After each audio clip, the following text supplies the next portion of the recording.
सियासी लोग तो हर मसले का लुत्फ लेते हैं, सियासत जहर बोए तो उसे हल्के में मत लेना।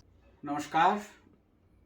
हिमालयन डिजिटल मीडिया के साहित्य संवाद कार्यक्रम में आज हमारे साहित्यकार अतिथि हैं डॉक्टर विनोद प्रकाश गुप्ता जी, जिनके साथ हम साहित्य सरोकार और उनकी जो सृजन धर्मिता है उसके बारे में बातचीत करेंगे। गुप्ता जी, आपका इस कार्यक्रम में स्वागत है। बहुत बहुत स्वागत मुझे यहाँ बुलाने के लिए और मान देने के लिए। हम सभी जानते हैं कि डॉक्टर विनोद प्रकाश गुप्ता जी हिमाचल प्रदेश सरकार में आईएएस अधिकारी के रूप में विभिन्न पदों पर सेवा करने के बाद सेवानिवृत्त हुए।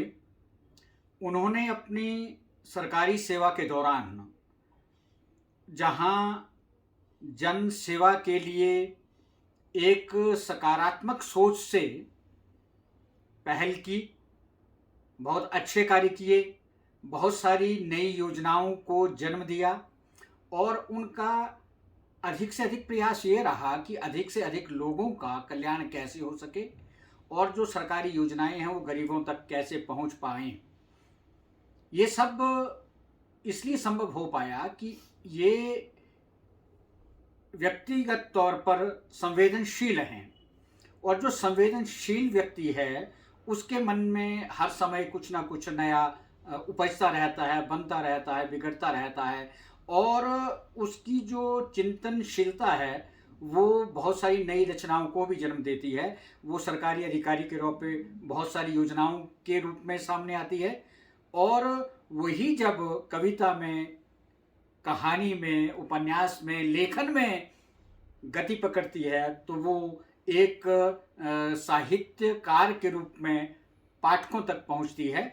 और डॉक्टर विनोद प्रकाश गुप्ता की ये दोनों रूप हमें देखने को मिलते हैं। एक वरिष्ठ अधिकारी के तौर पर उनकी सेवाएं बहुत अच्छी रही हैं और अब सेवानिवृत्ति के बाद जो उन्होंने पुस्तकों की संरचना में बहुत गतिशीलता से कार्य किया और पूरे राष्ट्रीय परिदृश्य पर साहित्य में उनका बहुत सम्मान हुआ है। तो मैं थोड़ा सा आपसे ये जरूर जानना चाहूँगा शुरू में कि सरकारी सेवानिवृत्ति के बाद बहुत कम सालों में आपने काफ़ी किताबें लिखी और लिखी नहीं, उनकी चर्चा हुई है और आपको देश में बहुत सारे स्थानों में, बहुत बड़े बड़े कार्यक्रमों में, मंचों को साझा करते हुए अपनी गज़ल और अपने जो आपका कृतित्व है उस पर आपके विचार हमने सुने हैं। तो थोड़ी सी हम जानना चाहेंगे शुरू में कि आपकी लेखन की यात्रा और ये प्रेरणा आपको कैसे मिल पाई।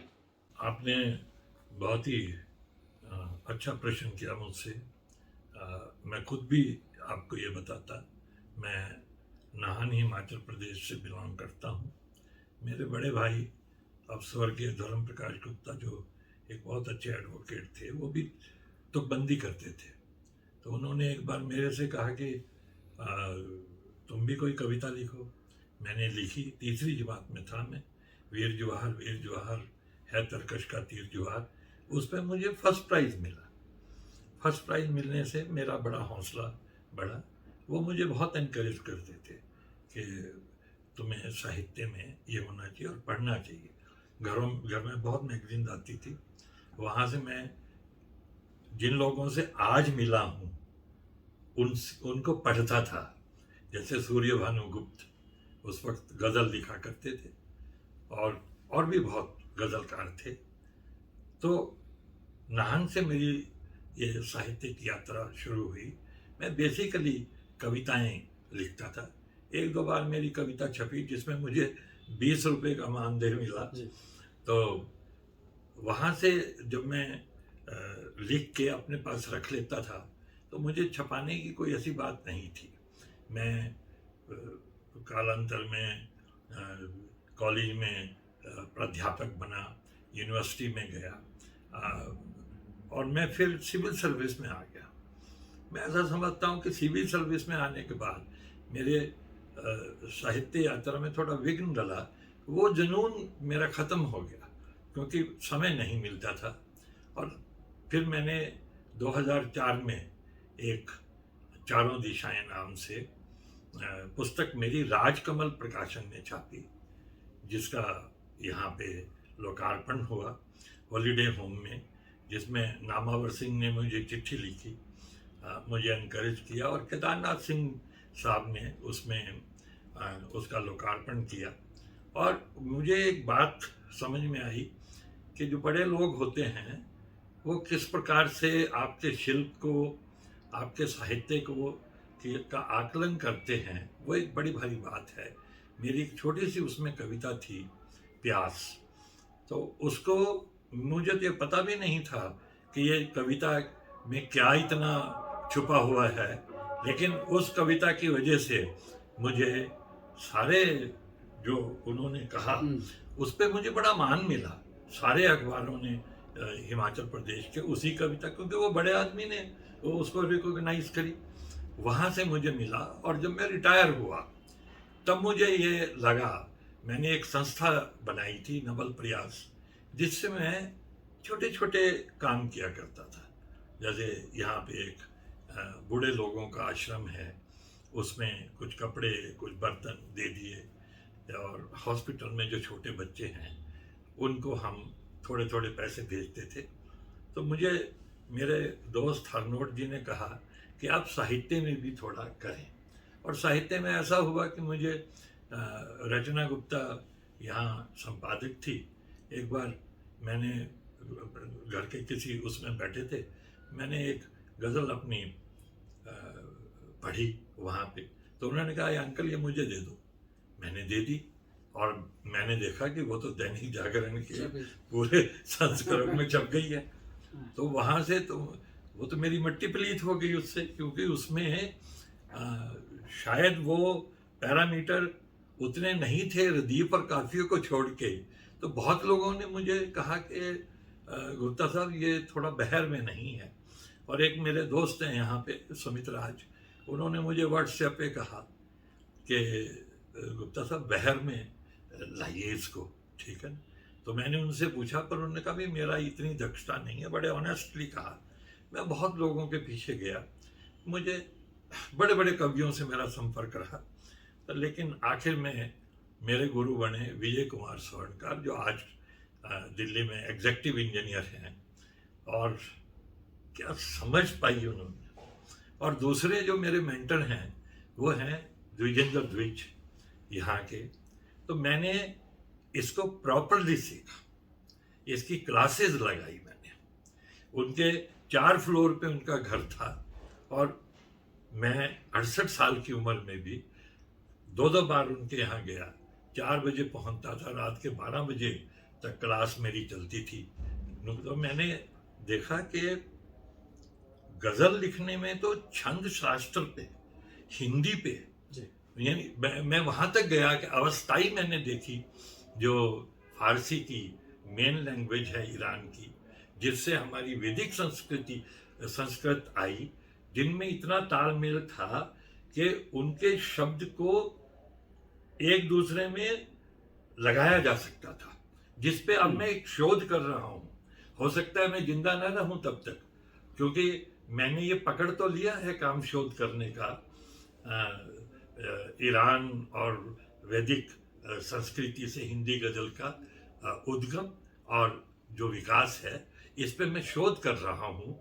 लेकिन मैंने सोचा था मैं तो फटाफट इसको लिख दूंगा। अब मुझे लगता है कि इसमें तो 4, 5, 6 साल लगेंगे लिखने के।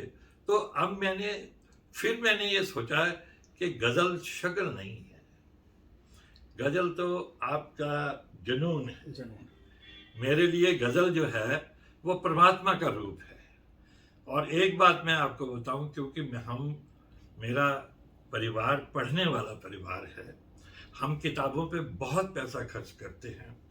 हम फॉरेन के, इंग्लिश के या दूसरे राइटर्स को भी पढ़ते हैं, वहाँ से बहुत नायाब आइडियाज़ आते हैं। उन आइडियाज़ को अगर गज़ल में आप ढालें तो मफहूम आपका बनता है, कथ्य आपका बनता है, लेकिन शिल्प के बगैर कथ्य नहीं होता है। जी। तो ये मेरी यात्रा रही। आपने विद्यार्थी जीवन से लिखना शुरू किया, कॉलेज में भी लिखा, जी। फिर जैसा आपने साझा किया, प्रशासनिक सेवा के कार्यभार से थोड़ा सा जो सृजनात्मकता थी वो कम हुई, जी। लेकिन जैसे ही आपको दोबारा से मौका मिला सेवानिवृत्ति के बाद, तो फिर से आपने उन विचारों को जो आपके अंदर कुलबुला रहे थे, गज़ल को चुना साहित्य सृजन के माध्यम के रूप में। और बहुत बड़ी बात यह है कि आपने उसको विधिवत सीखा, उसका व्याकरण, उसको कैसे लिखना है, किस तरह से उसका प्रेजेंटेशन होना चाहिए, उसको आपने सीखा। ये बहुत बड़ी बात है। और इस साहित्य सृजन की यात्रा में अब तक आपकी कितनी पुस्तकें छप चुकी हैं, क्या क्या उनकी विधा रही है, गज़ल और गज़ल के अतिरिक्त? आपने बहुत अच्छा प्रश्न किया, मुझे बड़ा रोमांच आया इससे। मैंने गज़ल को नहीं चुना, गज़ल ने मुझे चुना। जी। गज़ल ने मुझे चुन लिया कि तुम मेरे लिए थे। क्योंकि जब मैं विजय कुमार स्वर्णकार जी के पास गया, मेरे गज़ल गुरु, तो वो मुझे सर बोलते हैं, मेरे बेटे की उम्र के हैं। तो उन्होंने कहा कि आपने पहले गज़ल क्यों नहीं लिखी? तो मैंने कहा क्यों? कहते आप में ये नैसर्गिक गुण है, आपके अंदर भरा पड़ा है।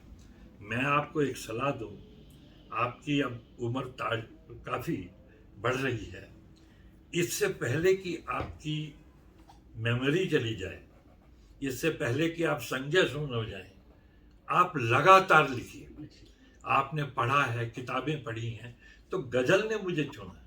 और मेरे जो गज़ल गुरु हैं और जो मेरे मेंटर हैं द्विजेंद्र द्विज, उन्होंने कहा कि गुप्ता साहब ये लिखते रहिए आप। और उसके बाद तो मुझे इतना आनंद आया, क्यों मेरा आनंद आया, इसमें मेरी फैमिली का भी बड़ा हाथ है।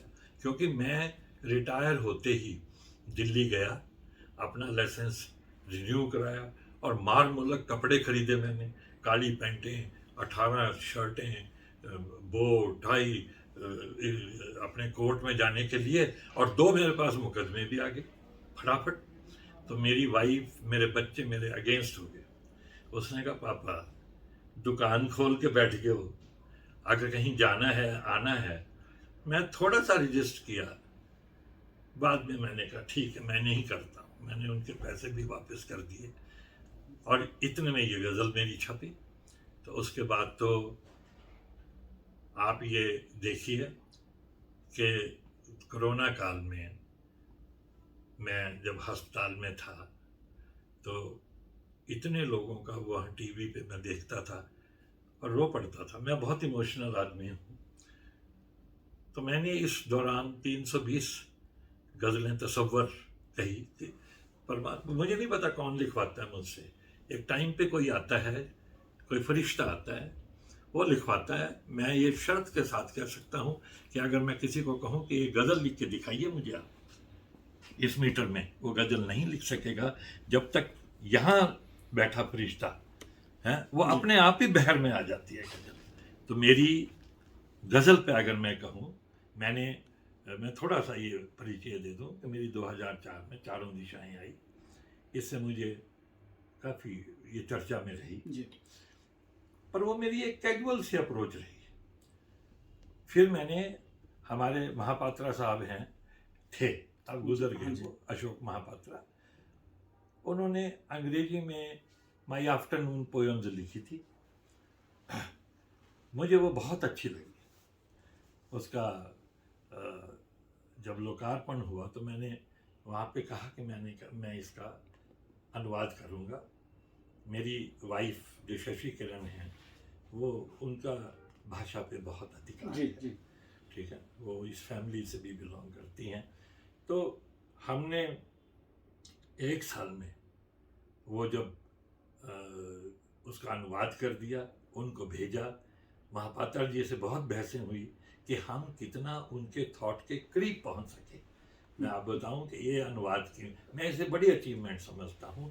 मैं और मेरी वाइफ ने उसको किया। वो उत्तरार्थ के नाम से राजकमल प्रकाशन ने छापी। मैं जब गज़ल में आया तो आओ नई शहर का नया शम्स ढूंढ ले, ये मेरा पहला वो था। मैं एक्चुअली किताब बेचना नहीं चाहता था, इसलिए मैंने एक जो प्रकाशक है उसको 200 किताबें दी, उससे ISB नंबर लिया और खुद छपवाई, और 1100 किताबें छपवा के मैंने लोगों को बांट दी। हाँ बांटी।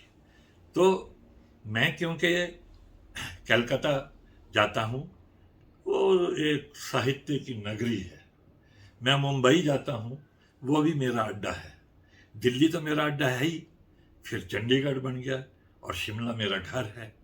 तो अगर आप 100 लोगों को भी लगाए हैं तो 1000 लोग तो मेरे साहित्य से परिचित हो गए हैं।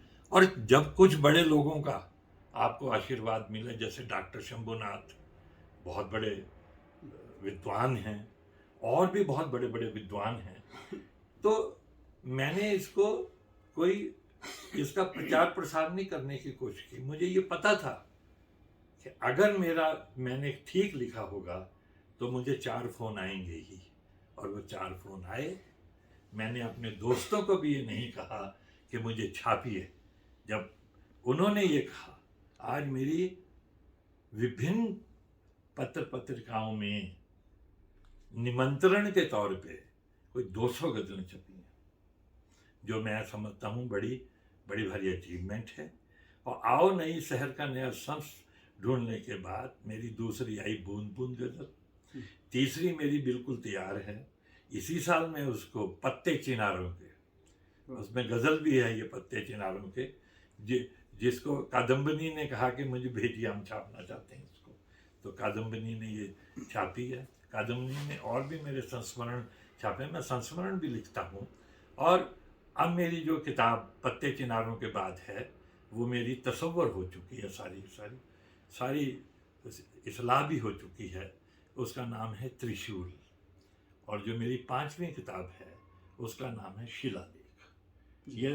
ये सब तैयार हैं। अगर मुझे कुछ हो भी जाए, ठीक है ना, तब भी वो जो भी जाएगा वो फटाफट इसको छाप सकता है, जैसे भी प्रकाशित कर सकता है।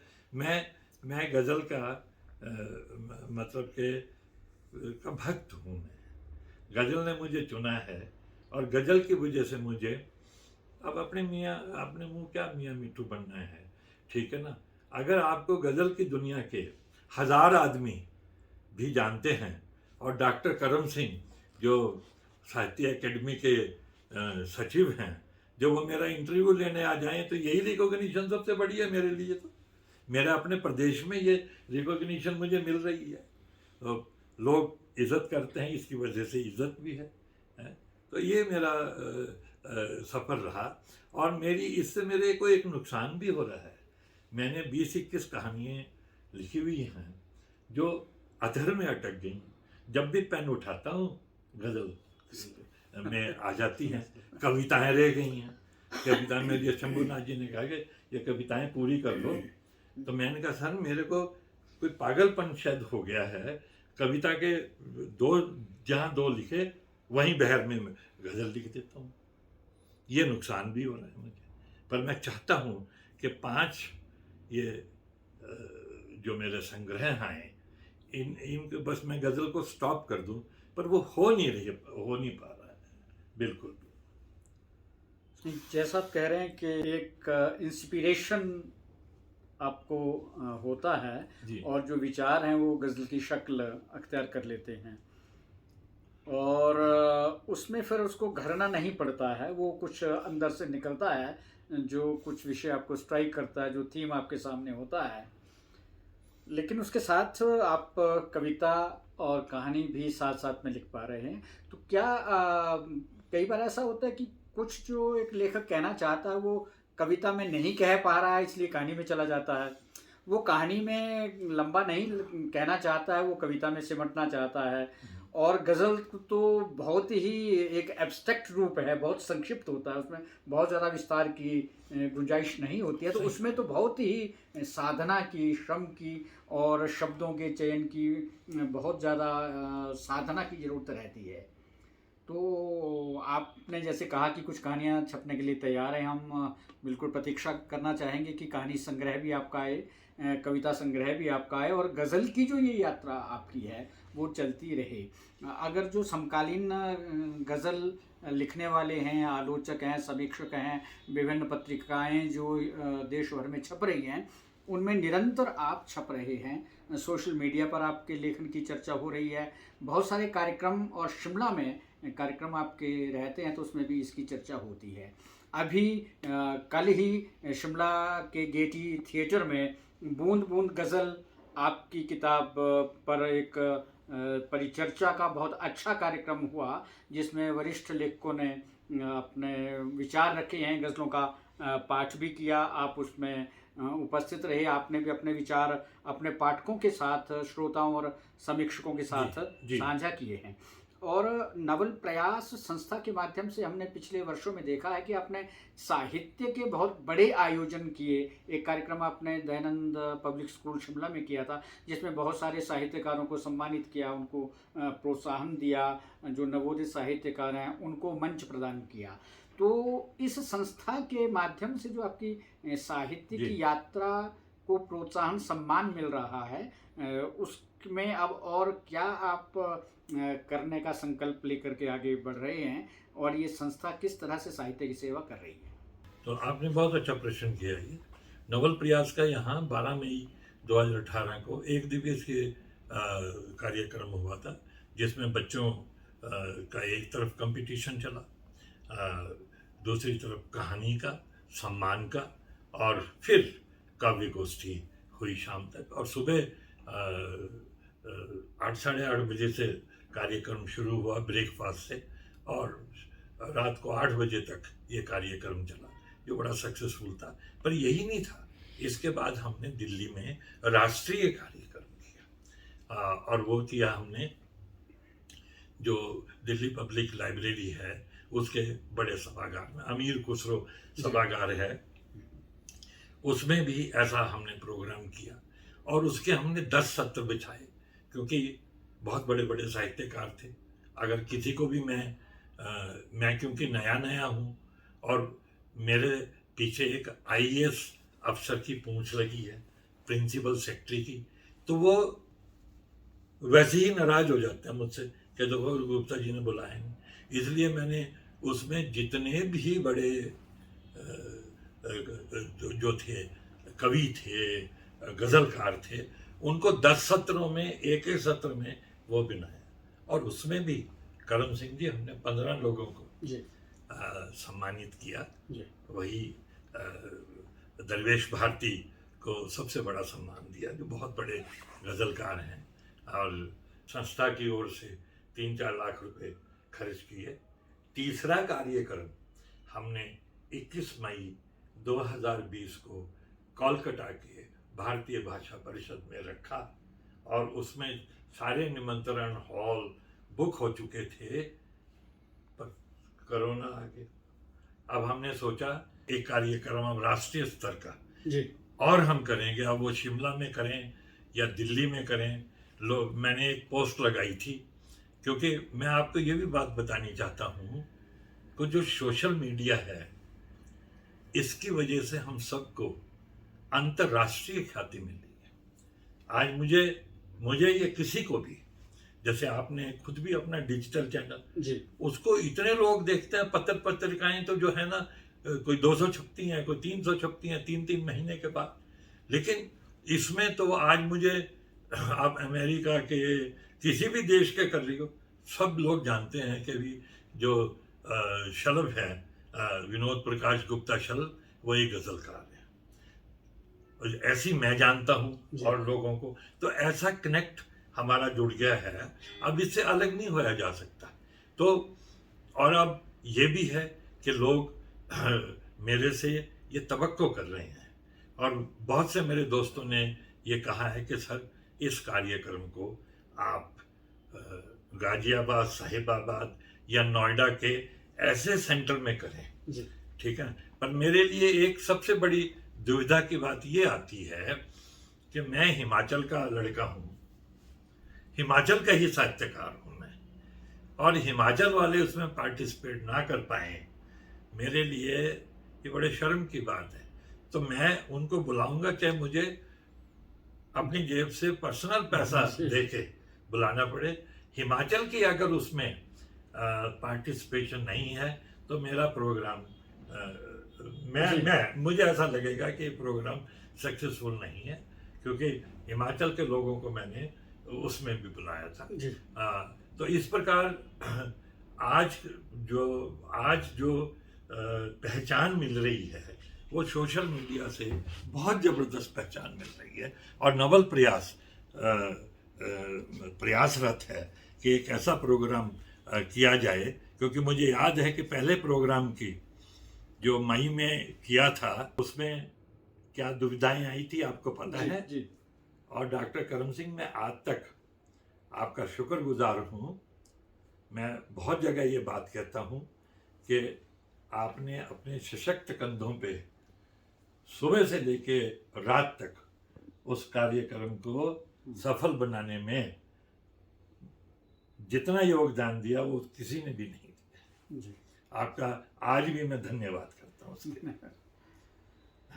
डॉक्टर विनोद प्रकाश गुप्ता शलभ जी की हाल ही में जो एक गज़ल संग्रह प्रकाशित हुआ है, बूंद बूंद गज़ल जी, तो काफ़ी चर्चित है ये संग्रह है।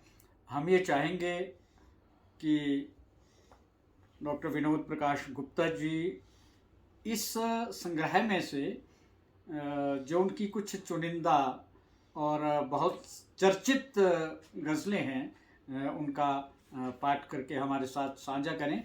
वैसे तो लेखक के लिए ये इतना आसान नहीं होता है कि कौन सी अच्छी नहीं है, क्योंकि हर रचना जिसको उसने जन्म दिया है उसके लिए वो प्रिय होती है, और सबका लेखकों का एक मोह रहता है हर रचना के साथ, जिसको वो अपने पाठकों के साथ, श्रोताओं के साथ साझा करना चाहते हैं। और जब भी अवसर मिलता है प्रयास रहता है कि कुछ ना कुछ नया, कुछ ना कुछ ताज़ा लिखा हुआ हम सबके साथ साझा करें। तो आइए हम विनोद प्रकाश गुप्ता शलभ जी को उनकी कुछ गज़लों को सुनाने के लिए उनसे आग्रह करते हैं। बूंद बूंद गज़ल जो उनका गज़ल संग्रह है उसमें से। बहुत शुक्रिया। कल बूंद बूंद गज़ल का शिमला लोकार्पण हुआ। मैं आपको ये बता दूं, मैं अपनी जो भी संग्रह आता है उसका कई जगह लोकार्पण करता हूँ। कलकत्ता में मैं करता हूँ क्योंकि मेरा वहाँ निवास भी है और मेरे सब दोस्त हैं। जैसे शिमला में वो मेरा दूसरा घर है, ऐसे मुंबई है, ऐसे दिल्ली तो है ही है, मैं दिल्ली में रहता हूँ, चंडीगढ़ है। तो लोकार्पण का मेरा मतलब ये नहीं होता कि मेरी किताब की पब्लिसिटी हो। लोकार्पण का जो दोस्त मिस हो जाते हैं वो मेरे कार्यक्रम में आते हैं, उनके साथ एक चाय का कप पीने का लोभ नहीं मैं वो कर सकता। तो इसलिए मैं ये लोकार्पण रखता हूँ। तो मैं अपनी, आपने कहा है, अपनी एक बहुत पसंदीदा गज़ल जहाँ भी मैं जाता हूँ इसकी फरमाइश होती है। तो ये देखिए कैसे कि कोई चिंगारी सुलगे तो उसे हल्के में मत लेना। कोई चिंगारी सुलगे तो उसे हल्के में मत लेना। इसके सूत्रधार हैं जर्मनी के एक बहुत बड़े राइटर, जिन्होंने कहा था कि जब मेरी बारी आएगी तो मुझे सपोर्ट करने के लिए कोई नहीं होगा, क्योंकि आज आप सोए पड़े हैं, कल वो लोग जो सो गए हैं वो कहाँ से आएंगे मुझे बचाने के लिए। तो कोई चिंगारी सुलगे तो उसे हल्के में मत लेना, और कोई मजबूर रोए तो उसे हल्के में मत लेना। मैं कुछ शेर पढ़ूंगा इसके जी। कहते और सियासी लोग तो हर मसले का लुत्फ लेते हैं। सियासत जहर बोए तो उसे हल्के में मत लेना। और कोई दहकान किसान, अभी इतना बड़ा एजिटेशन चला, कोई दहकान कर ले खुदकुशी, कर्जों से बोझिल हो, अभी भी कर रहे हैं। कोई दहकान कर ले खुदकुशी, कर्जों से बोझिल हो, और कोई सपना भी टूटे तो उसे हल्के में मत लेना। एक भी सपना टूटे, हमारे फ्रेंड थे पंजाब में, उन्होंने यही लिखा कि कोई सपना भी टूटे तो उसे हल्के में मत लेना। और फिर देखिए ये शेर हुआ था जिसके इर्द गिर्द मुझे ये गजल कहनी पड़ी कि कमर के टूटने तक ही झुका जा सकता है साथी, कमर के टूटने तक ही झुका जा सकता है साथी, और सब्र का बांध टूटे तो उसे हल्के में मत लेना। जब सब्र का बांध टूटता है तभी। और ये देखिए एक शेर और मैं आपको पढ़ता हूँ इसका, इसमें बहुत बड़े बड़े बिंब हैं और यहाँ मैं बताना चाहूंगा पीपल का बिंब है। पीपल का बिंब देश है, परिंदे है और शलभ है और नाखून है। तो ये देखिए, अगर पीपल के पेड़ों से परिंदे डर के उड़ जाएं, क्या बात, अगर पीपल के पेड़ों से परिंदे डर के उड़ जाएं और मेरे जैसा नालायक, अगर पीपल के पेड़ों से परिंदे डर के उड़ जाएं और शलभ नाखून कुतरे तो उसे हल्के में मत लेना। मेरे जैसे लोग डर के अंदर घुस जाएं। एक मैं आपको और गजल, ये मेरी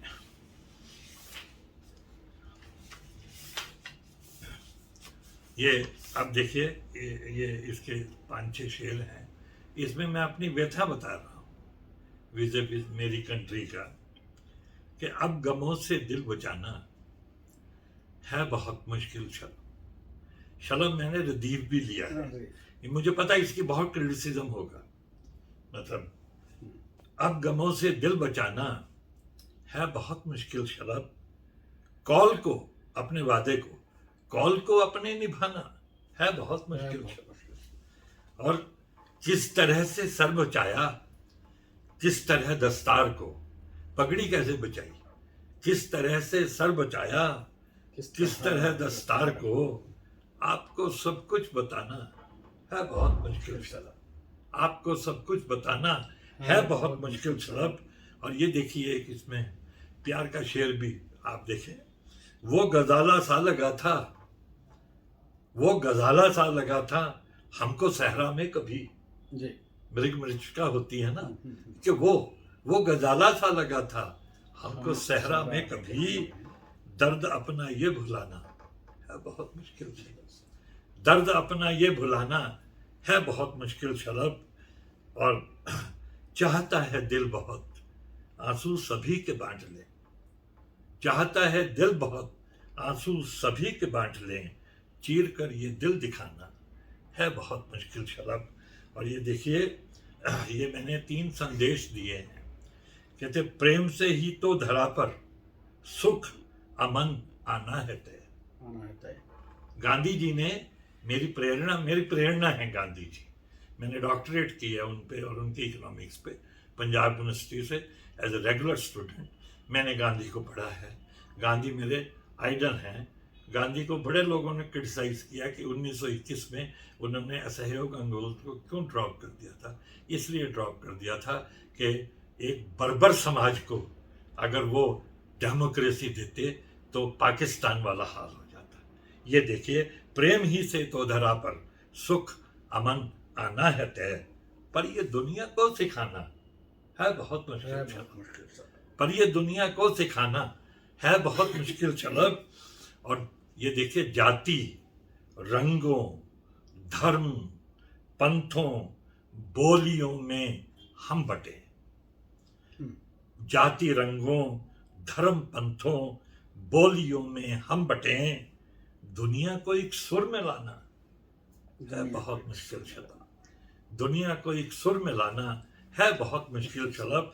और ये देखिए, और धर्मों के आधार पर जो सरहदें बट जाएंगी, आज फिर शुरू हो गया उधर अमृतसर में कि धर्मों के आधार पर जो सरहदें बट जाएंगी, ऐसी दुनिया को बचाना है बहुत मुश्किल। डॉक्टर विनोद प्रकाश गुप्ता, शलभ जी से अभी हम बूंद बूंद गज़ल में से कुछ गज़लें सुन रहे थे और उसमें एक गज़लकार क्या कहना चाहता है, क्या संदेश अपने पाठकों श्रोताओं दर्शकों तक पहुंचाना चाहता है सोशल मीडिया के माध्यम से। हिमालयन डिजिटल मीडिया के माध्यम से डॉक्टर विनोद प्रकाश गुप्ता शलभ जी की गज़लों का संदेश जन जन तक पहुँचे, लोकप्रिय हो, लोगों के साथ उनकी जो संवेदनाएं हैं वो साझा हो सकें, ये हम ज़रूर कामना करेंगे। आज के इस साहित्य संवाद के लिए हिमालयन डिजिटल मीडिया की ओर से डॉक्टर विनोद प्रकाश गुप्ता शलभ जी का बहुत बहुत आभार, धन्यवाद। मैं आभार प्रकट करता हूँ, आपने मुझे बुलाया और मुझे इतना मान सम्मान दिया। धन्यवाद।